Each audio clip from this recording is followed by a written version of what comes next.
Hi, hello, good afternoon. I don't know if anyone is there to hear me. I do apologise. This light's probably not helping, so I will turn that off, which is going to make the screen a little bit darker. If you can hear me, please let me know. I know there isn't anyone online yet, but if you can hear me, then please just say yes, you can hear me. If you can hear any background noise, I can only apologise. I do have my children here. It is the summer holidays. Sorry, half term. So I am going to do a video.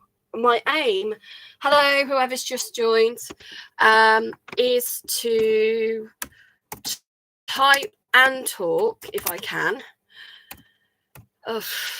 But please bear with me, as this is just like a trial, and it might not make any sense to anybody.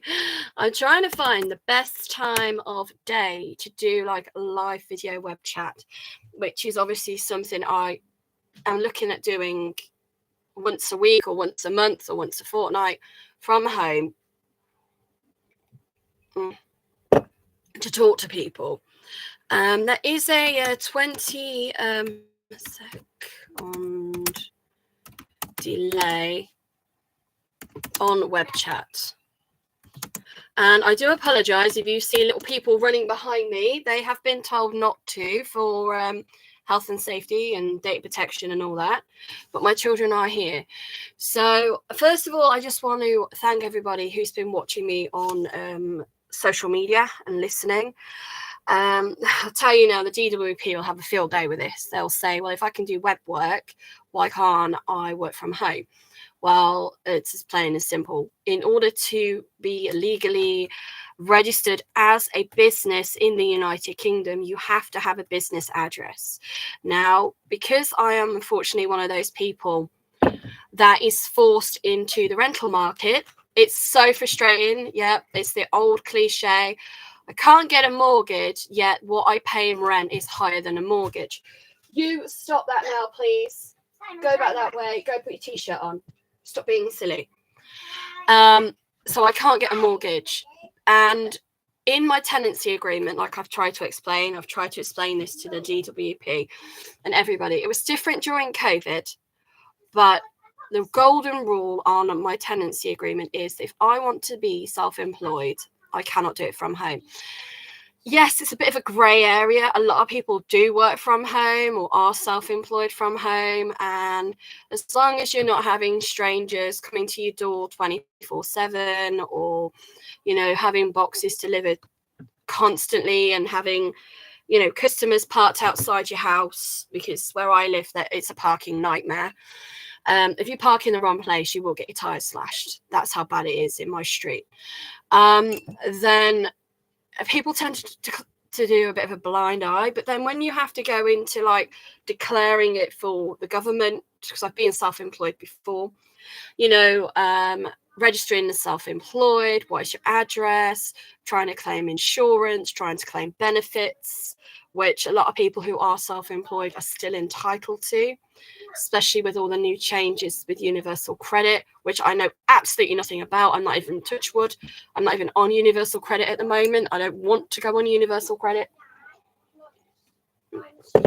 Boys, keep your voices down, please. Thank you. If you want to talk, go upstairs. I cannot legally be self-employed from my home. That doesn't mean that I don't do things.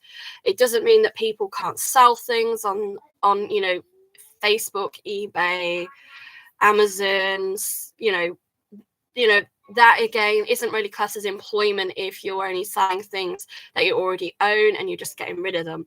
But again, so many rules changed again this year about what people could sell and what they couldn't sell and what they could buy and what they couldn't buy, and how much people can make before they have to declare it as being self-employed or pay tax. So it's been very, very challenging this year. Hello. With all of the changes that have been going on. So one of the things I did try to do was obviously support my local community centre as a trustee. But because my mental health and my health problems have deteriorated even more, it isn't possible.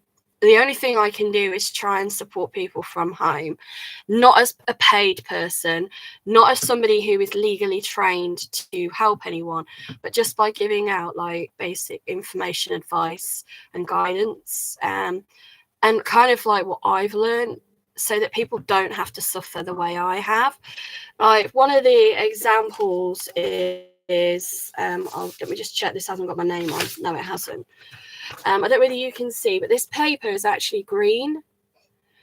And with my type of dyslexia that I have, I find it easier to read if the information's on green paper. Now, I didn't know this straight away.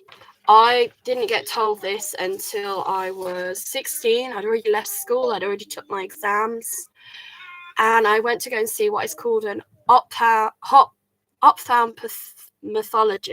I think I've said that right.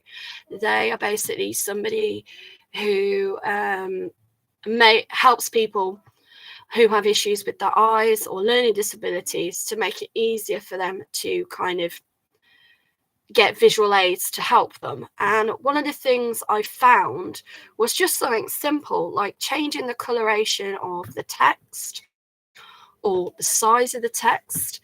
It didn't make my dyslexia go away, but it made it easier to manage. And for years and years and years, I have had paperwork come through the post. Hang on, I can rip this because it's so old. So like this was when I was at college. You probably can't see because of the light. This is actually on white paper. So even though the college knew that I had this problem, they still refused to put the needs in place for me. And this hasn't just happened with the college, this has happened in my whole life. So I feel you have to constantly remind them. So I've been quite lucky with like my bank, and sometimes the Department of Work and Pensions will send my post in like a green format with large text, but most of the time it will be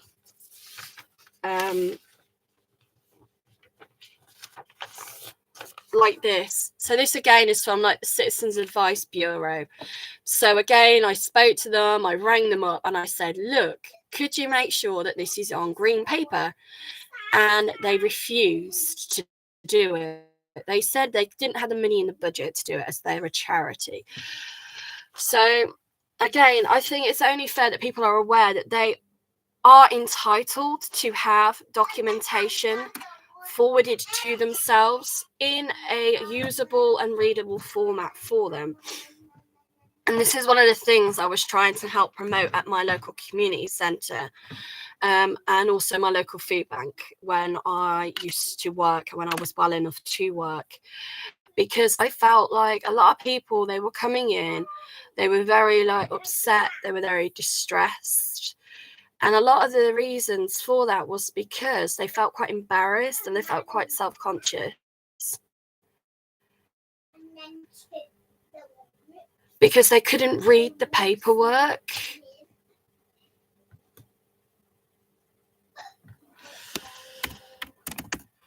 Hello. Hi. I'm sorry, I can't say your name. I understand you're from Estonia. Hi, nice to meet you. Yes, I do live in the United Kingdom, and unfortunately, hopefully I'm not talking too fast and you can understand and hear what I'm saying properly. I do apologize if you can't.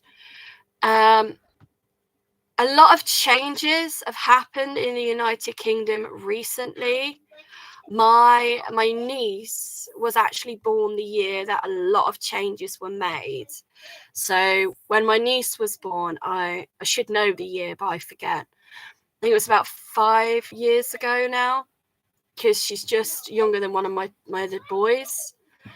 They brought in the 2 children law for people, which meant that anyone who had more than 2 children couldn't claim certain benefits from the government.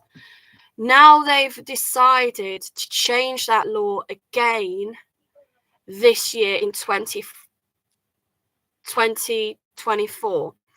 But what they are now doing instead is they are changing not just the 2 children law, they're changing a lot of the laws. So they're changing all of the, what was called legacy benefits. They're trying to abolish all of them. So that is disability living allowance, personal independent payments, income support, incapacity support, job seekers allowance, attendance allowance, pension credits, carers allowance credits, and I think some other stuff, but I don't know, and housing benefits. So housing benefits and council tax benefits. And what they're trying to do, they've been doing it for a while now, they're trying to put it all under one umbrella called universal credit, which means that everybody in the country is supposed to get a letter of correspondence from the government, and they are getting notice. I think they're getting about 6 months notice to say, we want you to claim this new benefit by such and such a date. We will write to you 4 weeks before that date so that you can claim this benefit. But to claim that benefit, there are a lot of rules and regulations that are maybe slightly different to the others that were legally available and readily available. And not only that, the transfer time onto this new system, they're telling people is anywhere between 6 to 8 weeks. So 6 to, I can't spell today, 8 weeks benefit time frame change.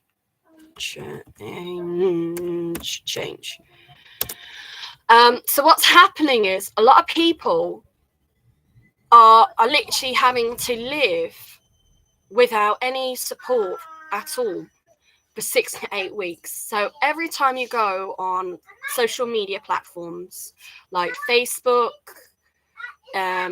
is the most popular one.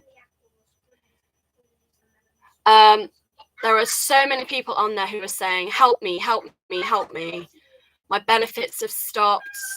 I've just lost my job. What do I do? And one of the main people that are obviously being affected with that are obviously the elderly, the sick, and the vulnerable. And the support system is not geared up. Originally, it was going to be like a phase onto universal credit. But what the government didn't explain to anyone was that with this phase, just a second, boys, you're too loud. Okay, can you keep the voices down, please? Thank you. That you would then get help and support with this phase. So no help given to transfer benefits or apply. And in order to claim universal credit, you have to do it online. It's an online application. As far as I'm aware, there is no other way of claiming this benefit. And what's actually happening is a lot of people, like the elderly, the sick, the vulnerable, those below the poverty line, don't have access to a computer or the internet. They might have it through their phone, but these forms, they take a while to fill in. I've never had to fill one in, touch wood, so I've been quite lucky. And what they are now doing in my hometown, Nuneaton, is they are closing the library. And they're not just closing it,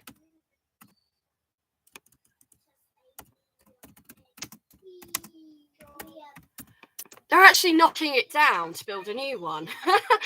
So all these people now who are having to claim new benefits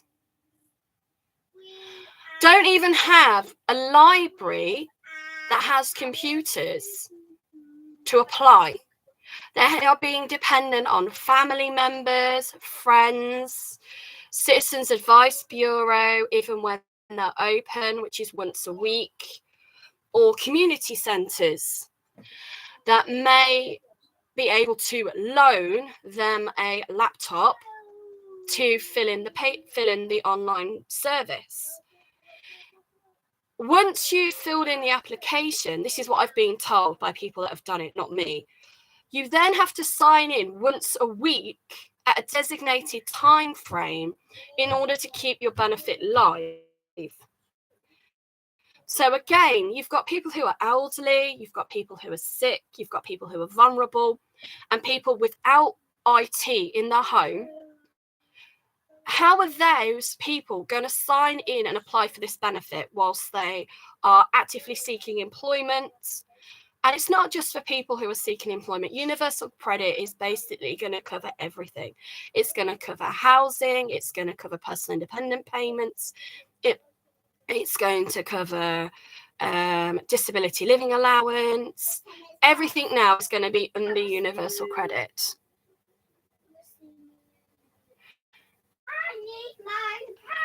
An option to fill it out online.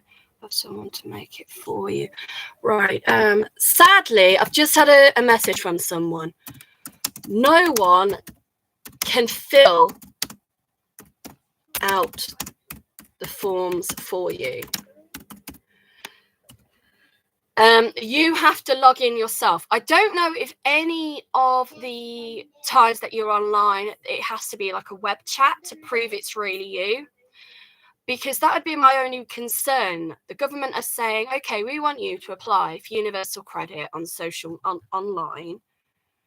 But then what's stopping me giving my personal details, like this person's just said, to somebody else and saying, okay, here is my bank account, here is my phone number, here is my website, email address, here is my national insurance number, here is my birth certificate, here is my passport.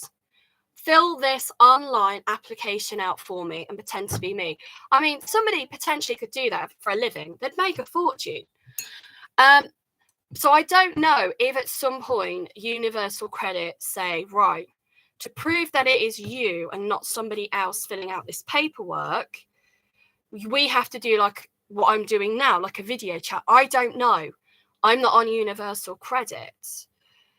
No one can fill out forms. So because the forms are online, sorry, this is why I'm saying no one else can fill them out for you under these new guidelines. It's because unless somebody is available, like an advocate or somebody from Citizens Advice or a family member, to fill out that form for you on a specific time, on a specific day, people are going to struggle. Boys, you're too loud. Stop it. I can hear you over here. Stop. And with myself, because personal independent payments, which I've had stopped, I was able to phone them up. It was one of those benefits that still permitted that. I rang them with the help and support of somebody else. But everything else they now are requesting has to be submitted either by email or by post. I think if you take it into the job centre, they can actually email it internally for you, but don't quote me on that. So one of the things that I'm trying to do once a week is anywhere that I know locally. I live in Nuneaton, by the way. So I live in Nuneaton. So can talk about local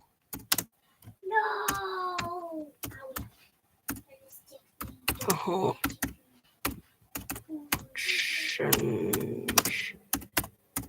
only. So I can potentially say to people, you know, once a week, if they want to talk to me, like, thank you, hi everybody for joining, then I might be able to help by signposting people to places that I know in Nuneaton that could help you. Now, myself, because of my disability, I'm practically housebound. And yes, I will go to the citizens' advice, but I have been quite lucky, because the last time I appealed my decision through the DWP, it was done on the phone, but I still had to go to court. And again, somebody from citizens' advice, they help me, but they don't always get it right. Okay. I was made homeless in 2012. And the reason I was made homeless was for a number of reasons. And the main one was because the Department of Work and Pensions and my housing officer and my council and the Citizen Advice Bureau were not communicating with each other properly. So it got to the point where basically I got evicted. And I was then sanctioned for 3 years. So when people say, oh, you know, you could have just gone and got a job and all this, again, it's that vicious circle for people.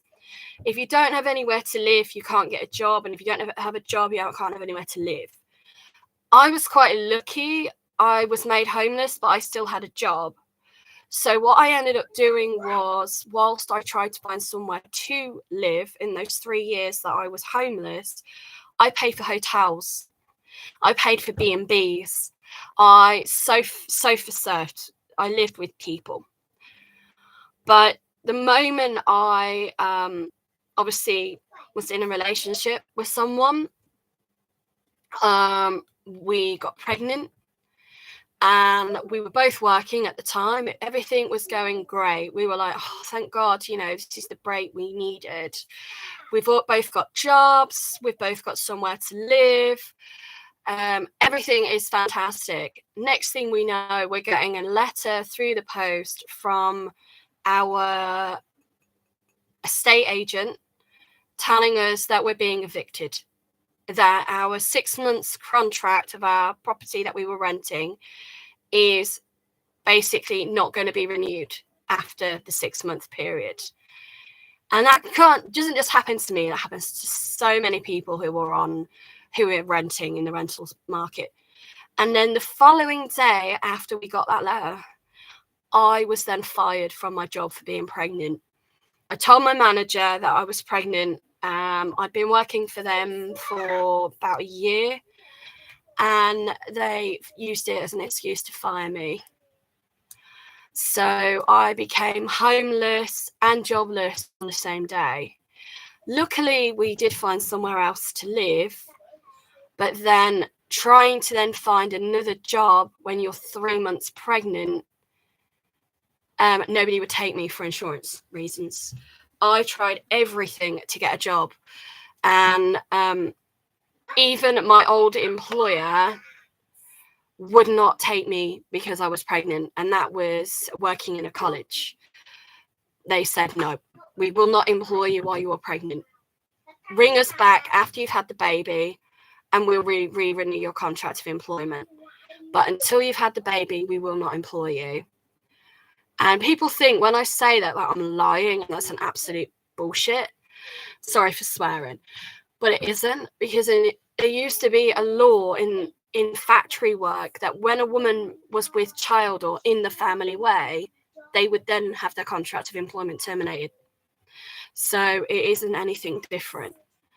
So what I'd like to do, if possible, if anyone was interested, is once a week. I'm thinking of doing it on a Tuesday, because it's after the weekend, and warm hubs and everything always seems to be on a Wednesday for some reason, and there never seems to be anything on a Tuesday. And yet Tuesday, sorry, I'm trying to get comfy and wiggling around. It's like the day in Nuneaton when Citizens Advice would be open at the what's it called? Council House. So let me just put that down. Tuesday, CAB open at Nuneaton Council House. It's a sit and wait service.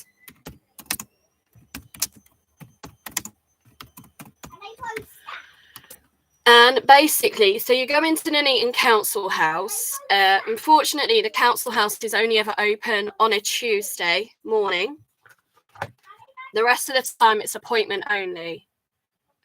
And basically, so you can go see Citizens Advice Bureau. They do have a toilets there. It's about the only place in Nuneaton that does have toilets. So it's good for me. So when I've had to go, there are toilet facilities. And there is disabled access into the council house. But sorry, I thought my I'm sorry, I've just put my pen down and I don't know where it's gone. Not to worry. Find another. So yes, so anyone who obviously is in needs help or support, then they can get it from the CAB on a Tuesday at Nuneaton and Bedworth Borough Council House. But what would usually happen is you would go in, you'd sit, you'd wait, you would speak to an advisor, bearing in mind their advisors are volunteers. They are trained to a degree, but they don't know everything. And then what they'll do is they'll fill out this form with you, and then they will try and advise you the best way they can. If they feel that you need additional help or support, they will then make another appointment for you at a later stage. That can take anywhere between 1 week to 6 months. And with anyone who is like myself in the middle of an appeal with the Department of Work and Pensions, they only give you 4 weeks from the date that's on the letter. So you get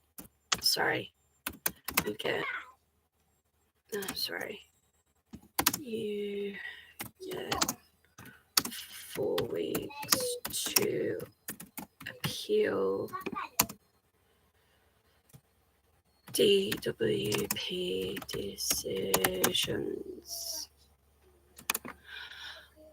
And if it then was to take 6 weeks, for example, to see somebody at the department, at the Citizens Advice Bureau, you've already missed that time frame. Now, on occasions, they will be a little bit lenient, because if you get the department, sorry, I'm getting confused. If you get Citizen Advice to then write a cover letter for you saying, the reason why this has taken more than 4 weeks to appeal the decision is because we, the Citizens Advice Bureau, who are a voluntary organisation that support people, has had to sit and support this person, they will be a little bit more lenient. But without that letter, it will just get thrown out. They will then say to you that if you don't appeal within the 4 weeks, you cannot then appeal for 6 months.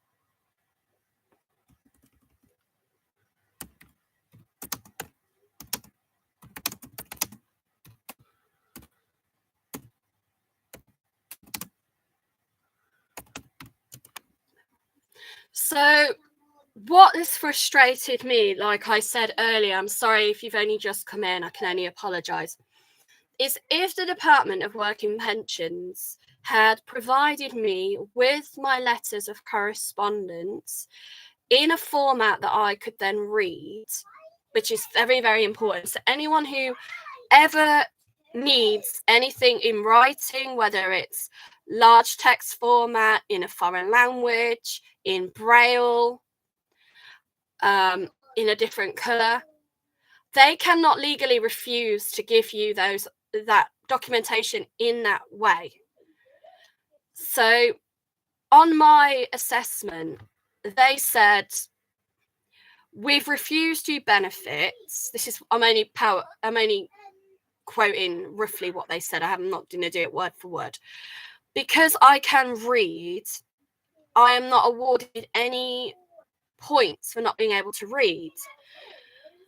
And I had to then, in my appeal, say, well, that's not true, because I personally requested that in order for me to read this document, it needed to be on green paper with black writing in large text format.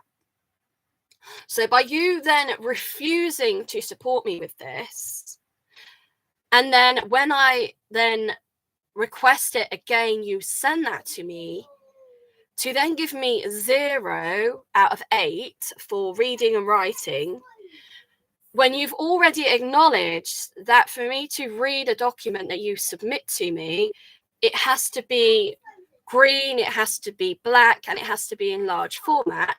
How could you then say 0 for that award? Like, because that's part of being disabled in order to claim personal independent payments, which a lot of people get confused about. Personal independent payments, they are not for people that don't work. They are for anyone in the country who requires additional support on a daily basis in order to live a normal life, basically. So that could be things like reading, writing, maths, mobility issues, organizational skills, like getting washed, getting dressed, going to the bathroom. There's, mobility is another issue. But it, again, is one of those benefits. It's very ambiguous, and people don't always know how to claim, or if they can claim, or whether they should claim. But then it's also very age discriminatory as well. So you can only claim it from the age of 18 to retirement. And as we know, the retirement age in the United Kingdom keeps changing every year. And then once you obviously reach that cutoff, you then have to apply for something else.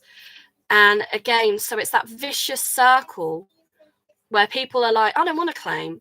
One, because it's not nice. Nobody wants to sit in a room or be on a phone or have somebody judge them because they are struggling and they need help. But at the same time, there's just so much red tape in trying to access anything from the government just lately. And like I said, in Nuneaton, with the library closing, that is a public service that people are no longer going to have available to them. The other thing they did is they changed the bus routes. So changed bus route,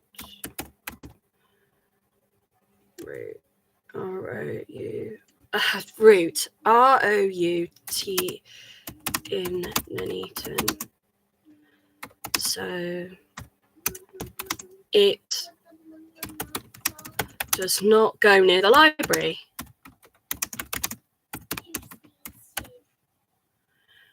So again, they were complaining that people were not using or accessing this bus, the library in Nuneaton. That's one of the reasons why they think if they knock it down and they build a new one, it's not going to affect anybody because of the lack of footfall.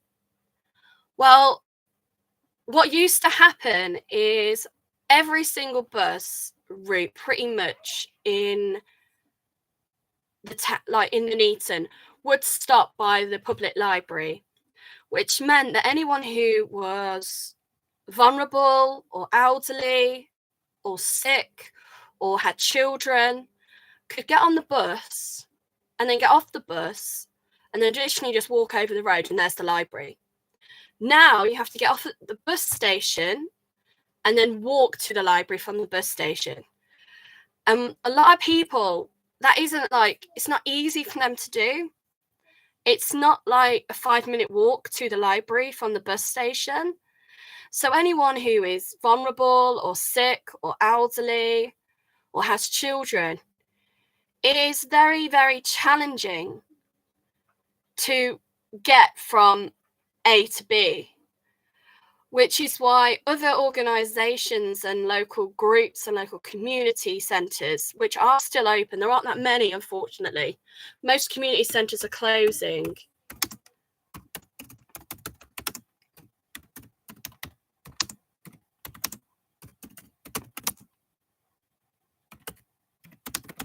And obviously being privatised. Privatised. Sorry, I'm trying to spell privatised. I do apologise if I've spelled it wrong. And one of the places like where I live, they still are quite lucky that they have a really, really good bus service. And literally, if you're local to that area or you can get to town and then catch this bus service, it's the number 10 in Nuneaton. It goes to Stockingford Community Centre, and it is literally like, there's the bus stop, you cross over the road and there's the community centre. And it's places like that that are having to sort of step in and help people. But there still isn't enough of those services available with the constant changes that the government are now putting in place. Which is why, you know, even I was saying as a trustee at the time, I'm not a trustee anymore, you know, it'd be great if we could get additional funding as a community centre to have citizens' advice to come in twice a week instead of once a week to help people. If we could get funding to have an IT centre so that people can literally come in and have like a sign-in sheet where, you know, they can come in, log in, apply for their benefits, have a cup of tea, have something to eat, you know, nothing fancy, just maybe like, you know, a cheese sandwich or a ham sandwich, you know, something basic but substantial. And then talk to each other and support each other. And unfortunately, because a lot of places, they can't get this funding because it's not available. Again, these services aren't available to people, which is why, again, people are struggling. And one of the things I don't want people to do is struggle, because it is really, really hard and it's really frustrating when people are very isolated. And I know a lot of people might not agree with things I say, and that's fine, you know, but I am 40 now. And yes, I do work for people that were criticising me recently, but what I do for a job is neither here or there. The point in the matter is that I am legally, like anyone in the country, entitled to access the Department of Work and Pensions website and see whether or not, by doing a calculation. And again, you can access this information online only, sadly. You cannot access it anywhere else, to see whether or not to help me with the cost of living to apply for benefits. So it's entitled to form online is. So I'm just going to write this down.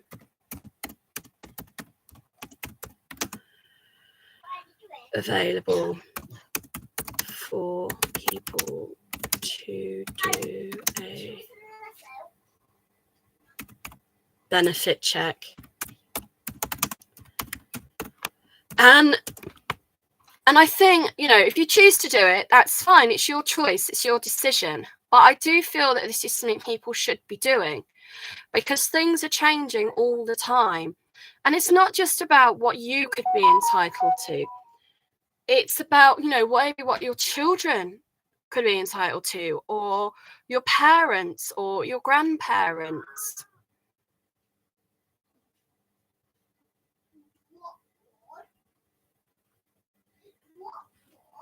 Hang on, somebody's just asked me something. YouTube suggests me a video where you talked about going to the bathroom.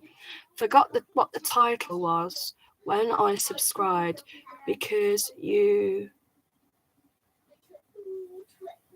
sorry, I'm really struggling to read the rest. Let me see if I can answer that question privately. Sorry, this is the second time I've done this. And I am trying to answer questions and talk to people at the same time. Hang on a second. Live chat, all messages are visible. Top chat, somebody messaged you. Nope, that's not it either. Hang on. Just a second. Hi. I am not sure which video you are talking about. Could you please private message me, or leave a comment at the end, and I will get back to you.